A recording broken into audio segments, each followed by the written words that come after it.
হঠাৎ করে আমিও ফেসবুকে এভাবে সামাজিক যোগাযোগ মাধ্যমে দেখতে পাচ্ছি একটা মেয়ের ছবি ভাইরাল হয়েছে এবং একটা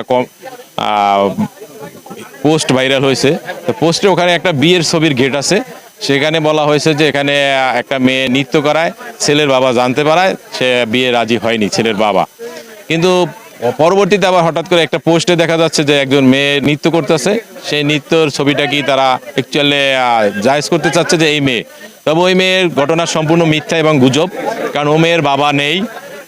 দুই নম্বরে ও মেয়ের এখন পর্যন্ত ওই ধরনের কোনো প্রস্তাবও আসেনি আমি যতটুকু জেনেছি। এবং ও মেয়েটার নৃত্যটা ছিল ধামরাই সরকারি কলেজে পয়লা বৈশাখের অনুষ্ঠানকে ঘিরে। গতকালকের আমি যতটুকু জেনেছি যে ওই মেয়েও এখন অনেকটা, যদিও সামাজিক যোগাযোগের কারণে সে আপসেট হয়েছে এবং আজকের বিভিন্ন মিডিয়ার মাধ্যমে এর প্রতিবাদও জানা হয়েছে এবং বিভিন্নভাবে রিপোর্ট করা হচ্ছে। আমিও যাদেরকে যেভাবে পারতেছি মোটামুটি জানাচ্ছি যে ঘটনাটা মিথ্যে। তবে এই ক্ষেত্রে আমি যারা বিশেষ করে নিউজ কভার দেয় তাদেরকে বলবো অ্যাকচুয়ালি আপনারা সত্যতা জানুন এবং সত্যকে পোস্ট করুন। আপনি এমন কিছু পোস্ট করবেন না যেখানে জনগণ বা কোনো নির্দিষ্ট ব্যক্তির অহেতুক ক্ষতি হয়। এই বিষয়ে ইতিমধ্যে কোনো আপনার এই ধামরাই থানায় কোনো অভিযোগ আসছে কিনা? না, এখন পর্যন্ত আমার ধামরাই থানাতে কোনো অভিযোগ আসেনি।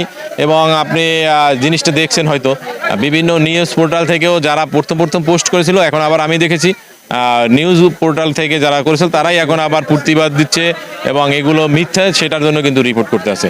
আশা করি অল্পের ভিতরে এগুলো শেষ হয়ে যাবে। ধন্যবাদ আপনাকে।